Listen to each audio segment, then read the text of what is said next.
दिवंगत अभिनेत्री स्मिता पाटील यांचे आजवर अनेक सिनेमे गाजले. त्यांच्या बहारदार अभिनयाने त्यांनी अनेक प्रेक्षकांची मनं जिंकली. तर आजही प्रेक्षक त्यांना विसरू शकले नाहीयेत. तर त्यांचा लेक प्रतीक पाटील बब्बर हा अनेकदा त्यांची आठवण काढताना दिसतो. मराठी सिनेसृष्टीपासून दूर असला तरी प्रतीक हिंदी सिनेसृष्टीत ऍक्टिव्ह आहे.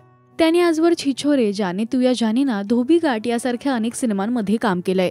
याचसोबत सोशल मीडियावर ऍक्टिव्ह राहून तो त्याच्या अनेक गोष्टी शेअर करत असतो.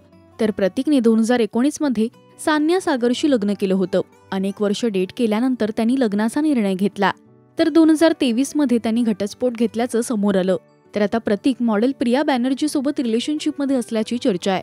त्याच्या वाढदिवशी प्रियाने happiest birthday to my bestest half असं कॅप्शन देत पोस्ट केली. तर त्यावर प्रतीकने थँक्यू माय क्वीन असा रिप्लाय केला होता. तर आता प्रतीक आणि प्रिया लग्न करणार असल्याची चर्चा आहे.